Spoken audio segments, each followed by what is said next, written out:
बोलो जयकारा बोल मेरे श्री गुरु महाराज की जय। हम बहुत समय से सुनते आ रहे हैं कि जो अनन्य भक्त होते हैं उनकी जो जीवन जीने की कला होती है, जीवन शैली होती है, कुछ अलग प्रकार की ही होती है। पिछले जन्म के बड़े सुंदर संस्कार भक्ति वाले लेकर आते हैं और इस जन्म में भी भक्ति परायण होकर भक्ति में लगकर अपना आदर्श इस जीवन में स्थापित करते हैं। काकभूषण जी श्री रामचरितमानस के उत्तरकांड में कथन करते हैं, राम कृपा बिन सुन खगराई, जानि न जाए राम प्रभुताई, जाने बिन न होई प्रतीति, बिन प्रतीत होए नहीं प्रीति, प्रीति बिना नहीं भक्ति दिठाई, जिम खगपति जल के चिकनाई। किस प्रकार सुंदर वचनों को सुनने से हर किसी का मन चित्त भाव से भर जाता है। काकभूषण जी ने कथन करते हुए गरुड़ जी से कहा कि हे पक्षीराज गरुड़, सुनिए, भगवान की कृपा के बिना भगवान की प्रभुता जानी नहीं जा सकती और प्रभुता जाने बिना उन पर विश्वास नहीं जमता और विश्वास के बिना भगवान के प्रति हृदय में प्रीत उत्पन्न नहीं होती और प्रीत के बिना भक्ति वैसे ही दृढ़ नहीं होती जैसे जल पर चिकनाई नहीं ठहरती। सीधा सीधा समझा कर कहा कि जब मनुष्य अपने इष्ट देव को सर्वसमर्थ मान लेता है तभी अपने इष्ट देव के चरणों में उसका विश्वास होता है और तभी उसके हृदय में प्रीत उत्पन्न होती है।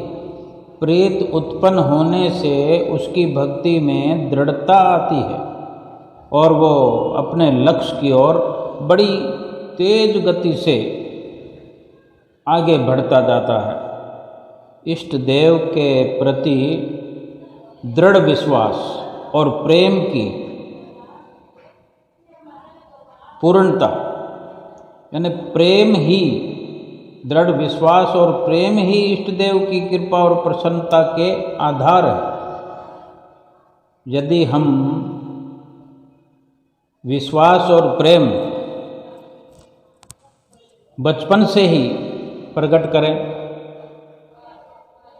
यही विश्वास और प्रेम बचपन में ही अगर ये सुलभ हो जाए तो इष्ट देव की कृपा भी बड़ी जल्दी उतरती है।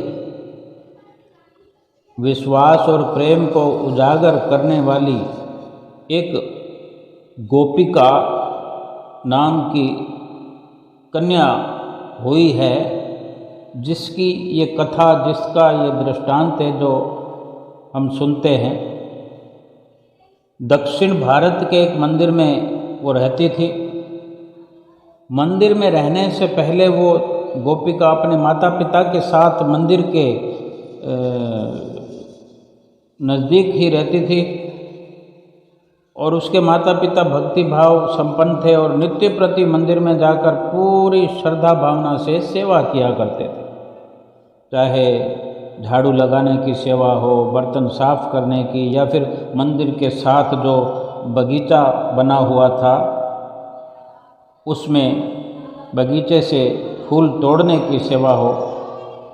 और छोटी सी उम्र में ही वो गोपिका माता पिता के साथ जो कि मंदिर में जाकर सेवा किया करती थी।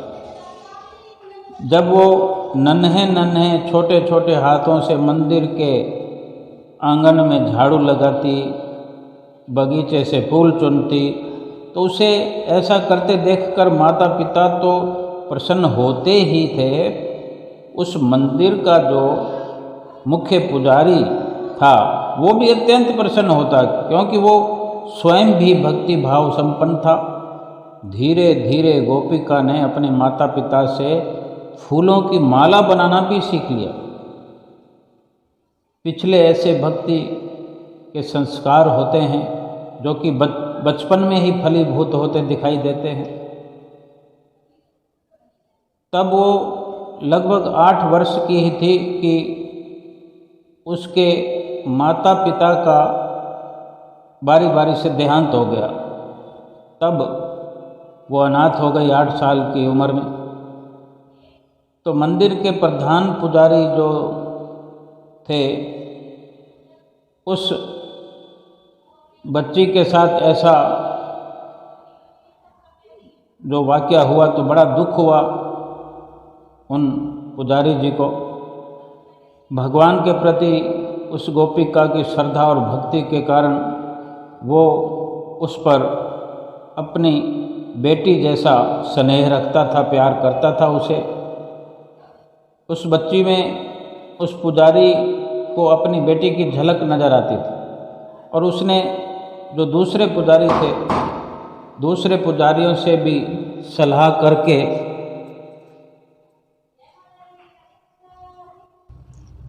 महापुजारी ने दूसरे अन्य पुजारियों से सलाह करी और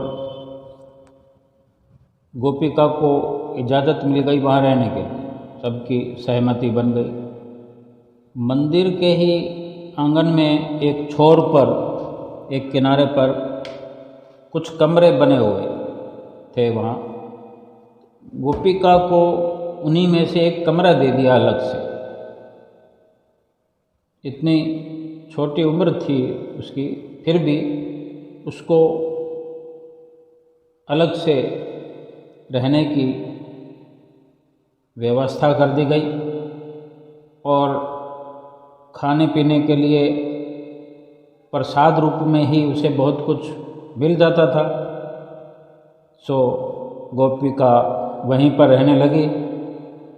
सुबह जल्दी उठ जाया करती थी, ये उसका नियम था। जैसे बच्चों में माता पिता के संस्कार प्रवेश करते हैं, उसी प्रकार से फिर वो संस्कार समय आने पर पुष्पित पल्लवित होते रहते हैं।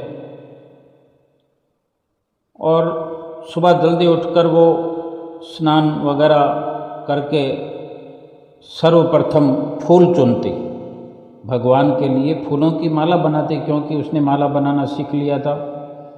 और फिर इसी प्रकार ये सब कार्य जो थे वो पुजारियों के आने से पहले ही कर लिया करती थी, क्योंकि वो पुजारी जो थे वो तो मंदिर से दूर अपने घरों से आते थे। अब चूँकि गोपिका का कोई नहीं था सहारा, तो यही उसका घर बन गया। इसी प्रकार शाम के समय भी गोपिका के द्वारा श्रद्धा व प्रेम से बनी हुई फूलों की माला मंदिर के जो पुजारी हैं वो खूब प्रशंसा करते हुए, और जब पुजारी वो माला भगवान को पहनाते तो गोपिका देखकर कि माला पहनाई जा रही है उसके द्वारा बनाई हुई, भाव विह्वल हो जाती। उसकी आँखों से अश्रु बहने लग जाते, उसको गदगद प्रसन्नता होती, वो खुशी के आंसू छलकाती। ये देखकर उसकी इस अवस्था को मुख्य पुजारी ने, प्रधान पुजारी ने अच्छी तरह से देख और समझ लिया, क्योंकि वो देख रहा था तो वो स्वयं भी एक सच्चा भक्त होने के नाते वो भली भांति ये जानता था कि ऐसी उत्तम अवस्था प्रभु की कृपा और पूर्वले शुभ कर्मों से, शुभ संस्कारों के बिना नहीं आ सकती। इस बारे में सतपुरुष गुरु अमरदास जी महाराज जी का भी एक कथन है, जन नानक कर्मी पायन हर नामा भगत भंडार। यानी प्रभु नाम और भक्ति का खजाना जो है प्रभु की कृपा से ही मिलता है। और फरमाते हैं कि कह नानक जा कऊ हो कृपाल, तिस जन की सब पूरन घाल। कह नानक जाके पूरन भाग, हरि चरणी ता का मन लाग। सतपुरुष श्री गुरु अर्जन देव जी महाराज के वचन हैं कि जिस पर परमात्मा कृपाल हो जाता है, यानी ढेर सारी कृपा हो जाती है जिस पर, वही प्रभु भक्ति करता है, कर सकता है, उसी का सारा परिश्रम सफल होता है। जिसके भाग्य पूरी तरह से उदय होते हैं उसी का मन प्रभु के चरणों में लगता है। प्रधान पुजारी उस संस्कारी बच्ची को सेवा के लिए प्रोत्साहित तो करता ही था, उसे प्रेमी भक्तों की कथाएं सुनाकर उसकी प्रेमा स्वरूप भक्ति को और भी दृढ़ करता था। नतीजा ये हुआ कि प्रभु के चरणों में गोपिका का प्रेम दिन दूना रात चौगुना बढ़ता ही गया। एक दिन गोपिका के दिल में ये अभिलाषा उत्पन्न हुई कि अपने हाथ से बनाई हुई माला वो खुद भगवान को कभी पहनाए। यानी उसके मन में विचार आया कि मैं भी कभी अपने हाथों से भगवान को यानी आपको माला पहना पाऊंगी। ऐसी भगवान के सामने उसकी विचारधारा प्रकट होती है। और एक दिन उसने भगवान के गले में माला डालने का प्रयास भी किया, परंतु क्योंकि वो अभी छोटी थी और भगवान की मूर्ति जो थी मंदिर में वो ऊंचाई पर थी और उसके हाथ भगवान के गले तक नहीं पहुंच सकती। परंतु इससे उसकी ये जो इच्छा थी ये यहीं समाप्त नहीं हुई, बल्कि इस इच्छा ने, अभिलाषा ने धीरे धीरे बड़ा रूप धारण कर लिया। अपनी इस अभिलाषा को वो पुजारियों के सामने तो प्रकट नहीं कर सकती थी। वो रो रो कर दिन रात भगवान के ही चरणों में प्रार्थना करने लगी। जब तक मंदिर के पट खुले रहते वो भगवान के सामने बैठकर उनके दर्शन करती रहती और भगवान से उनकी कृपा के लिए याचना करती रहती कि मुझ पर कृपा करो प्रभु। और जब मंदिर के पट बंद हो जाते तो अपने कमरे में जाकर वो भगवान के चरणों में फिर से प्रार्थना करती। एक दिन वो मंदिर में बैठकर भगवान के दर्शन करने में मगन थी कि उसे ऐसा अनुभव हुआ, ऐसा महसूस हुआ जैसे कोई उससे कह रहा हो कि तुम्हारी अभिलाषा अवश्य पूरी होगी। उस दिन के बाद भी उसे कई बार इस तरह की अनुभूति हुई कि जैसे उसके हृदय में ये विश्वास जगने लगा, जो इस प्रकार से उसको अंदर आवाज़ सुनाई देती अपने कानों से। इस कारण उसका एक विश्वास दृढ़ होने लगा उसके अंदर कि भगवान उसकी अभिलाषा अवश्य पूरी करेंगे। फिर कुछ दिन के बाद सुबह सुबह के समय जब पुजारी भगवान को माला पहना रहे थे तो उन्हें माला पहनाते हुए देखकर गोपिका की आंखें फिर से एक बार आंसुओं से भर गई। तभी उसे महसूस हुआ अचानक से कि जैसे कोई उसके कान में धीरे से कह रहा है, गोपिका रो मत, आज आधी रात को तू अपने हाथों से हमें पुष्पों की माला पहना पाएगी और तेरी हार्दिक इच्छा पूरी हो जाएगी। तो गोपिका इधर उधर देखती है परंतु वहाँ तो कोई था नहीं। वो सोचने लगी कि कहीं ये मेरे मन का भ्रम तो नहीं। ऐसा सोचने पर फिर उसे दोबारा महसूस हुआ, ऐसा लगा जैसे कोई नज़दीक खड़ा होकर उसके कान में धीरे धीरे कह रहा है, गोपिका, हमारे कथन पर, हमने जो वचन दिया है तुम्हें, इस पर विश्वास कर। आज आधी रात को तेरी अभिलाषा जरूर ही पूरी होगी। फिर गोपिका ने मन ही मन कहा अपने अंदर, ये उसको संशय हुआ। तो वो कहने लगी, परंतु कैसे? आधी रात को तो मंदिर का द्वार बंद रहता है, बड़े बड़े ताले लगे होते हैं। ये मन के अंदर उसकी जो स्फुरना है, इस प्रकार जो उसकी भाव है जो प्रकट हो रहे हैं। फिर इसके उत्तर में उसके कान में फिर आवाज़ आई कि तू चिंता मत कर, जैसे ही तू द्वार को हाथ लगाएगी, हाथ लगाने मात्र से द्वार खुल जाएगा।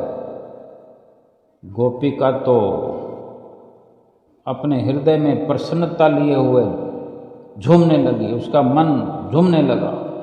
उसके दिल में भगवान के प्रति श्रद्धा थी, विश्वास था, प्रेम था। इस घटना को उसने अपने ऊपर भगवान की कृपा ही महसूस की कि ये भगवान की ही कृपा है। और शाम को उसने संध्या समय की जो माला के लिए फूल तोड़े, रात्रि के लिए भी तोड़ लिए अलग से अपने लिए।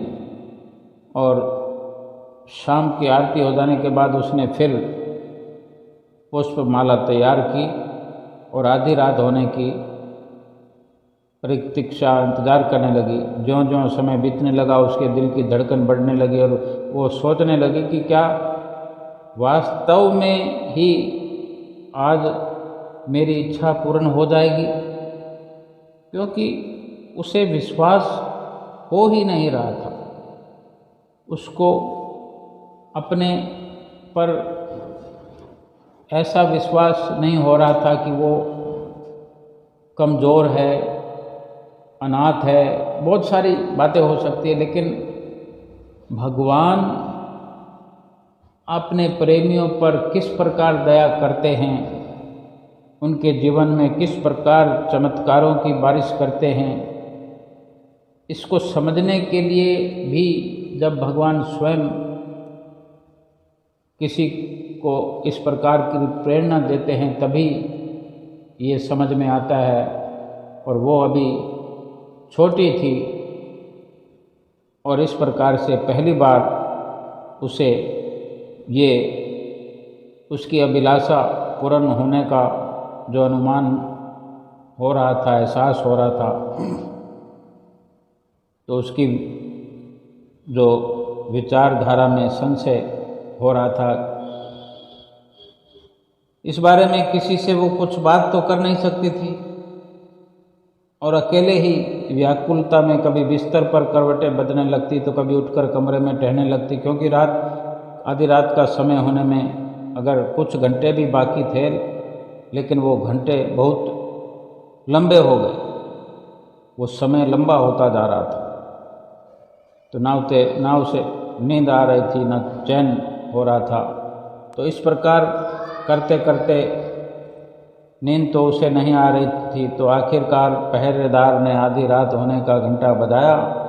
घंटे की आवाज़ सुनकर गोपिका ने पुष्पमाला हाथ में ली और चुपचाप मंदिर की ओर चल पड़ी। मंदिर के दरवाजे के पास जाकर वो सोचने लगे कि इतना मजबूत दरवाज़ा और उस पर इतना बड़ा ताला कैसे खुलेगा ये। फिर संशय हो आया। तभी उसे उसके कानों में गूंजने वाले शब्द भी याद हो आए कि क्या आवाज़ मेरे कानों में आई थी कि तू चिंता मत कर, जैसे ही तू द्वार को हाथ लगाएगी, द्वार को स्पर्श करेगी, वो खुल जाएगा। ये बात याद आते ही उसने द्वार को हाथ लगा दिया। द्वार जो था थोड़ा सा खुल गया कि जिसमें से वो प्रवेश कर सके, और उसमें प्रवेश करके उसमें से होकर गोपिका मंदिर के अंदर चली गई।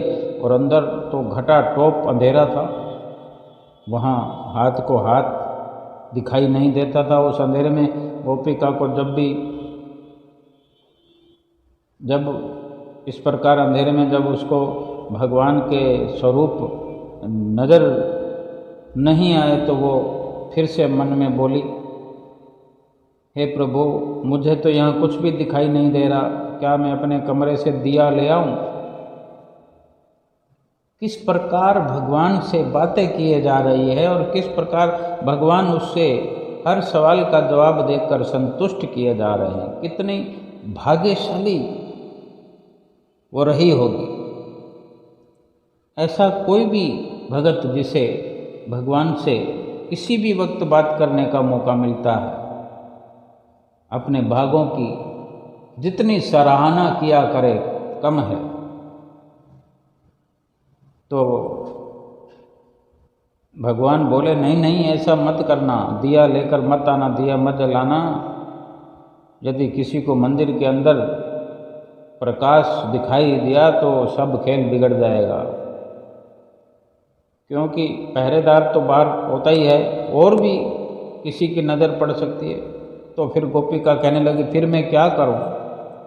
यहाँ घुप अंधेरे में मुझे तो आपके दर्शन बिल्कुल हो नहीं रहे, तो माला कैसे पहनाऊंगी? यहाँ स्वाभाविक ही मन में प्रश्न उत्पन्न हो सकता है कि यदि भगवान मंदिर का द्वार खोल सकते थे तो क्या मंदिर में हल्का सा प्रकाश नहीं कर सकते थे? और गोपिका को ऐसी ताकत नहीं दे सकते थे जिससे वो उनको इस अंधेरे में भी देख सकती? भगवान सब कुछ कर सकते थे, ऐसा कर सकते थे, उनके लिए ये कोई बड़ी बात नहीं। परंतु क्योंकि उन्हें गोपिका की भक्ति की महिमा सबके सामने प्रकट करनी थी, और भगवान बोले तब, यहाँ दिया जगाने की बजाय ऐसा करते हैं कि हम तुम्हारे कमरे में चलते हैं, तुम वहाँ प्रकाश में हमें माला पहना लेना। देखो, भगवान के वचनों की सुंदरता को हम देखें, सुनते हैं तो इस प्रकार के दृष्टांत हमारा भी दिल गदगद हो जाता है, आँखों से आंसू निकलने को तैयार हुआ रहते हैं कि भगवान स्वयं अपना कक्ष छोड़कर, अपना निजी स्थान छोड़कर उस गोपिका के कमरे में जाने को तैयार हुए, ताकि वो वहाँ पर दिया वगैरह जला करके उस प्रकाश में खूब दर्शन करे, खूब अच्छे से माला पहनाए। तो भगवान कहते हैं कि तुम वहाँ प्रकाश में हमें माला पहना लेना, अब ऐसा करो, तुम आगे आगे चलो, हम तुम्हारे पीछे पीछे चलते हैं, परंतु सावधान, पीछे घूम कर मत देखना, ऐसा होने पर हम तुम्हारे कमरे में नहीं जाएंगे और फिर तुम्हारी माला पहनाने की इच्छा पूरी नहीं हो सकेगी। भगवान के वचन सुनकर गोपिका अपने कमरे की ओर चल पड़ी। पीछे घूमकर वो देख तो नहीं सकती थी, क्योंकि भगवान ने ऐसा करने के लिए मना किया था, परंतु उसे ऐसा लग रहा था, अनुभव हो रहा था कि कोई अपने पैर घसीटते हुए उसके पीछे पीछे चल रहा है। अपने कमरे के निकट पहुंचकर उसने कमरे का द्वार खोला और अंदर चली गई। पीछे पीछे भगवान भी कमरे के अंदर आ गए और द्वार बंद हो गया। गोपिका ने जैसे ही दिया जगाया तो ये देखकर आश्चर्यचकित रह गई कि उसके सामने भगवान की मूर्ति नहीं, बल्कि भगवान स्वयं साक्षात खड़े दर्शन दे रहे हैं और उसकी ओर मुस्कुरा रहे हैं। भगवान के साक्षात दर्शन कर वो भाव विह्वल हो गई। तो साक्षात दर्शन करके भगवान के भाव विह्वल हो गई। उसने भगवान को आसन पर विराजमान किया, जैसी भी वहाँ पर व्यवस्था थी, और उनके गले में विराजमान करा के उनके गले में फूलों की माला पहना दी। भगवान ने मुस्कुराते हुए कहा, गोपिका, हमें बहुत भूख लगी है। भगवान के पास किसी भी प्रकार की कमी है क्या? लेकिन ये भाव है गोपिका का, उस बच्ची का, उस भक्त्यानी का भाव है। उस भाव से भगवान गदगद प्रसन्न हो रहे हैं, उसकी सेवा से प्रसन्न हो रहे हैं, उसकी भक्ति से प्रसन्न होते हुए भगवान कहते हैं कि हमें बहुत भूख लगी है, जल्दी से कुछ खाने को दे दो। भगवान की लीला कितनी विचित्र है। सारे सृष्टि के स्वामी, संपूर्ण सृष्टि को सब कुछ देने वाले, अपने प्रेमी की प्रेम भावना को पूरा करने के लिए उससे मांग रहे हैं खाने को। गोपिका के पास उस समय केवल चने थे भुने हुए। उसने वही चने भगवान के आगे रख दिए। जिस प्रकार त्रेता युग में भगवान श्री राम जी ने भक्तमती भीलनी सबरी जी के द्वारा भेंट किए हुए फलों का अत्यंत प्रेम से भोग लगाया था, द्वापर में भगवान श्री कृष्ण ने विदुर विदुरानी के घर बिना नमक का साग बहुत प्रेम से खाया। उसी प्रकार गोपिका द्वारा भेंट किए हुए चनों का भी भगवान ने बहुत चाव से भोग लगाया। भगवान के साक्षात दर्शन करके तथा उन्हें चनों का भोग लगाते देखकर वो इतनी भाव विभोर हो गई कि भगवान की महिमा के भजन गाने शुरू कर दिए। जब एक भजन समाप्त करके वो दूसरा भजन आरंभ करने ही वाली थी तो भगवान बोले, तू आज ही क्या जी भरकर हमारा दर्शन कर सकती है, कर ले। तो आज जी भर के हमारा दर्शन कर ले, परंतु एक बात याद रखना कि सुबह होने से पहले पहले हमें मंदिर में वापस पहुंचना है। किंतु गोपिका तो इतनी मस्त थी कि उसने भगवान के इन वचनों को सुना ही नहीं। उसने अपनी शुद्ध बुद्ध भुला दी थी। जैसे उसने दूसरा भजन गाना शुरू किया। भजन गाते गाते वो इतनी मगन हो गई कि भजन के साथ साथ ताल देते हुए नाचने लग गई। कुछ देर बाद भगवान भी ताल दे देकर उसके साथ नाचने लग गए। फिर तो कब सुबह हुई पता ही नहीं चला। दो पुजारी, जिनकी उस दिन मंदिर के द्वार खोलने की बारी थी, दो पुजारी मंदिर के द्वार पर पहुँचे। क्या देखते हैं कि द्वार तो पहले से ही खुला पड़ा है। अंदर जाकर रोशनी करी तो ये देखकर वे हैरान रह गए कि मंदिर में तो भगवान ही नहीं है, भगवान की मूर्ति उपस्थित ही नहीं है, जिस पर बहुत कीमती आभूषण लदे हुए थे। आभूषणों से जो मूर्ति सुसज्जित थी कहाँ गायब हो गई। उन्होंने तुरंत शोर मचाए तो दूसरे पुजारी तथा कर्मचारी भी अपने अपने कमरों से निकलकर मंदिर की ओर भागे और वहाँ मूर्ति ना देखकर बड़े हैरान। प्रधान पुजारी ने तुरंत मंदिर का मुख्य द्वार बंद करवा दिया। जैसे जैसे समय बीतता गया भक्तजन मंदिर में श्री दर्शन के लिए आने लगे। आग की तरह कुछ ही देर में ये समाचार सारी ओर फैल गया। मंदिर के बाहर भीड़ हो गई इकट्ठी। अंदर पुजारी असमंजस की स्थिति में थे और आपस में ये सलाह कर रहे थे कि चोरी की घटना की सूचना राजा को दे दी जाए कि तभी एक कर्मचारी की नज़र प्रांगण में उन निशानों पर गई जिन्हें देखकर ऐसा लगता था जैसे कोई भारी चीज घसीट कर ले जाई गई हो। उसने पुजारियों से इसका निवेदन किया तो पुजारियों ने वो निशान देखे और उन निशानों का पीछा करते करते वे गोपिका के कमरे तक जा पहुँचे। एक पुजारी ने द्वार खटखटाया। 2-3 बार खटखटाने पर गोपिका ने द्वार खोला तो ये देखकर सब हैरान रह गए कि भगवान की मूर्ति सभी मूल्यवान आभूषणों के साथ वहाँ उपस्थित है। पुजारियों को मूर्ति की ओर देखते हुए गोपिका ने घूमकर उधर देखा और ये देखकर हैरान रह गई कि वहाँ अब साक्षात भगवान नहीं, केवल उनकी मूर्ति विराजमान है। गोपिका के कमरे में भगवान की मूर्ति देखकर पुजारियों के क्रोध की सीमा न रही। उन्हें क्रोधित देखकर गोपिका इस प्रकार सहम गई जैसे शेर को देखकर कोई बछड़ी घबरा जाती है। परंतु प्रधान पुजारी गोपिका की भगवान के प्रति श्रद्धा, भक्ति, प्रेम और विश्वास को अच्छी तरह समझता था। वो ये भी जानता था कि गोपिका बहुत ही संस्कारी लड़की है और उसने पुजारियों को संबोधित करते हुए कहा, आप लोग क्रोधित ना हों बल्कि शांतिपूर्वक इस बात पर विचार करें कि भगवान की ये मूर्ति इतनी भारी है कि 4-5 व्यक्ति मिलकर भी इसे घसीट नहीं सकते। फिर ये छोटी सी बच्ची इस मूर्ति को घसीट कर कैसे अपने कमरे में लाई होगी। प्रधान पुजारी का ये कथन सुनकर दूसरे पुजारी कुछ शांत हुए, परंतु फिर भी कहने लगे कि आपकी बात तो ठीक है, किंतु मूर्ति तो यहीं है ना, आखिरकार कोई तो इसे यहाँ लाया ही है। फिर प्रधान पुजारी ने कहा, आप थोड़ा शांत रहें, इस बारे में इस बच्ची से ही पूछता हूँ। यह कहकर उसने बच्ची को अपने नज़दीक बुलाया, बहुत प्रेम से उसके सिर पर हाथ फेरते हुए पूछा, गोपिका, मैं जानता हूँ कि भगवान के चरणों में तेरा बहुत प्रेम है, सच सच बता कि ये मूर्ति यहाँ कैसे आई। गोपिका रोती हुई प्रधान पुजारी के चरणों से लिपट गई और उसने अपनी माला पहनाने की हार्दिक इच्छा से लेकर रात की सारी घटना का सारा हाल सुना दिया। प्रधान पुजारी ने उसे गोद में उठाया और उसके सिर पर प्यार से हाथ फेरते हुए कहा, गोपिका, मुझे तुम्हारे एक एक शब्द पर पूरा विश्वास है।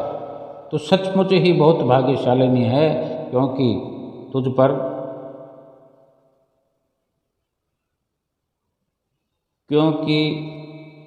तुझ पर भगवान की असीम असीम कृपा बनी हुई है।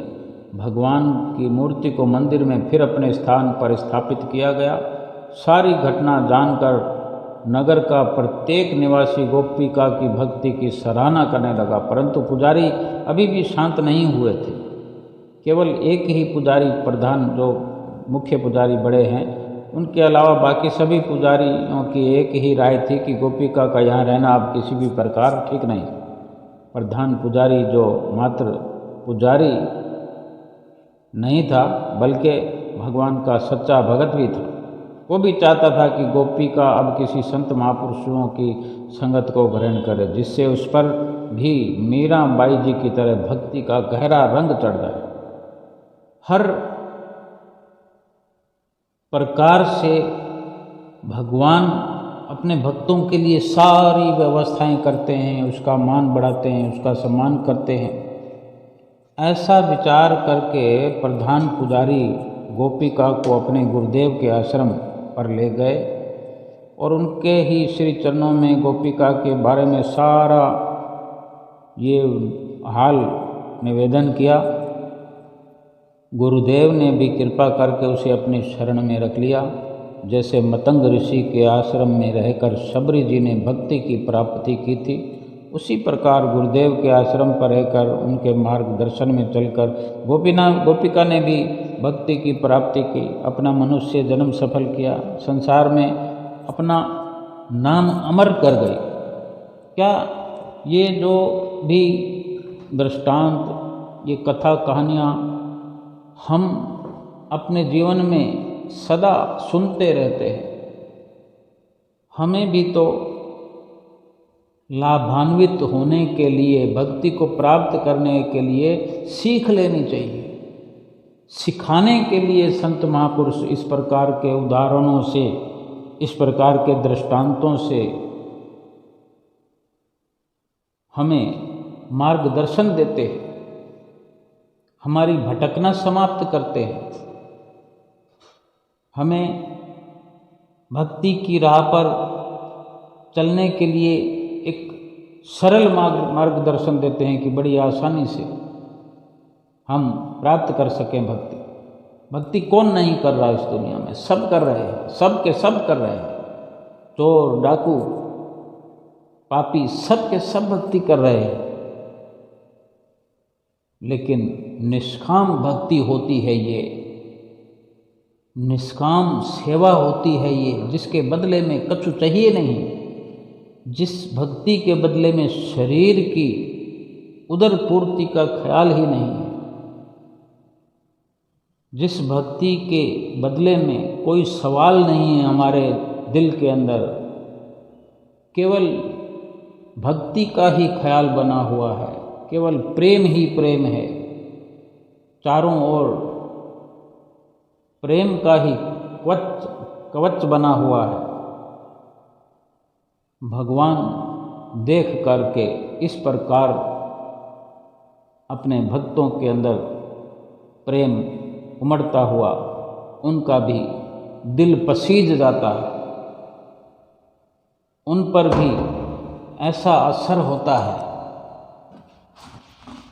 कि वो अपने आप को रोक नहीं सकते, भक्ति की मांग को पूरा करने के लिए भगवान भक्तों के लिए सदैव तत्पर रहते हैं, हर पल हर क्षण तैयार रहते हैं, तनिक भी देर नहीं करते और पहुंच जाते हैं जहां भगत पुकार किया करते हैं, भक्त संभाल किया करते हैं अपने भगवान से। क्या मांग थी कि मैं भी कभी आपको हार पहना सकूं, माला पहना सकूं। माला तो बनाती ही थी, फूल चुनती थी, फूल चुनने के लिए जो समय लगता था उसके लिए हर वक्त तैयार रहती थी। उसमें अपने शरीर का सुख चैन का त्याग करना पड़ता है, अपने खान पान का भी त्याग करना पड़ता है। और जब सच्चा प्रेम किसी भक्त के अंदर इस प्रकार से पनप रहा हो, भगवान इतने प्रसन्न हो जाते हैं और प्रसन्न मुद्रा में अपने भक्तों से सदैव बातें किया करते हैं, उनके हर संशय का निवारण किया करते हैं, उनके हर दुखों का निवारण किया करते हैं। बिन फरियाद बिना मांग के ही उनकी झोली भक्ति से भर दिया करते हैं। ऐसे भक्त संसार में विरले विरले हुआ करते हैं, लेकिन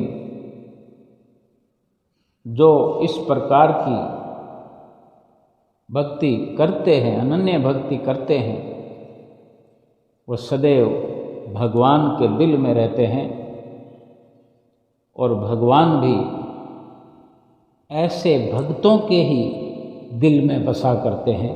भगवान का रहने का अगर कोई सुरक्षित स्थान इस संसार में है तो भक्तों का हृदय है, भक्तों का वो पाक साफ हृदय जिसके अंदर न कपट है, न छल है, न काम है, न क्रोध है, न मोह है, न लोभ है, न अहंकार है, बिल्कुल खाली है, साफ सुथरा है, जहाँ पर रोज भगवान के प्रेम का झाड़ू लगाया जाता है, भगवान के प्रेम का पोछा लगाया जाता है, भगवान के प्रेम रूपी भगवान को भोग लगाने के लिए व्यवस्था की जाती है, जहाँ हर संभव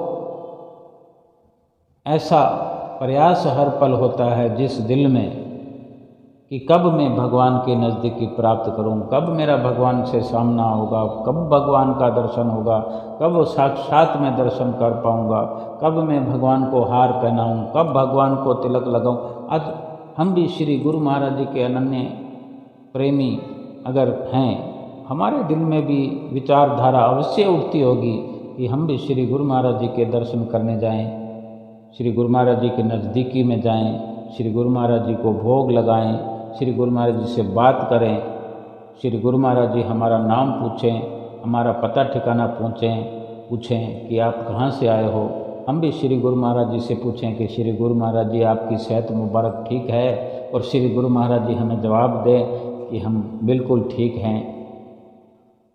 कितना ये अच्छा लगता है जब इस प्रकार का भक्ति तो कर ही रहे हैं, सारी दुनिया कर रही है, लेकिन भक्ति वास्तव में भक्ति की वास्तविकता यही है कि केवल और केवल भक्ति के बारे में और भगवान के बारे में ही हमारा चितवन करता है। हमारी चितवन में केवल भगवान की ही वाणी बसती हो, हर वक्त हमारे चित्त में भगवान के ही गीत गूंजते हों, भगवान के गुणानुवाद गाए जाते हों, याद किए जाते हों, और इस प्रकार से अपनी भक्ति को बढ़ाने के लिए, प्रेम को बढ़ाने के लिए नित्य प्रति अपने इष्ट देव सतगुरुदाता दीनदयाल महाराज जी के वचनों पर ढेर सारा अमल करते हुए, प्रेम से अमल करते हुए, श्रद्धा और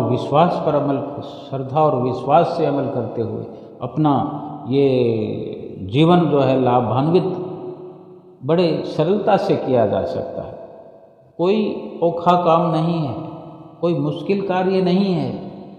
सतगुरु के बारे में सोचना, सतगुरु को याद करना, हमारे श्री गुरु महाराज जी इस वक्त कहाँ हैं, आज कहाँ हैं, और फिर कब कहाँ कृपा करने वाले हैं, कब वहाँ से वापस कृपा करके श्री अनंतपुर में आने वाले हैं, श्री प्रयाग धाम में आने वाले हैं। इस प्रकार के विचारों से हम अपने आप को सराबोर रखें। दूसरी कोई भी घटना, दुर्घटना याद करने की ज़रूरत ही नहीं है। केवल और केवल अपने सतगुरुदेव महाराज जी की याद में ही ये हमारा दिन व्यतीत हो जाए, रात भी व्यतीत हो जाए, हर पल व्यतीत हो जाए, और इसी प्रकार ये पूरे का पूरा जो जीवन है ये भक्तिमय बन जाए, संगीतमय बन जाए, और भक्ति से सना हुआ ये जीवन प्रभु को बहुत प्यारा लगता है, और यही प्रभु की प्रसन्नता है। इसी प्रकार प्रभु की प्रसन्नता को हासिल करते हुए अपना लोक और परलोक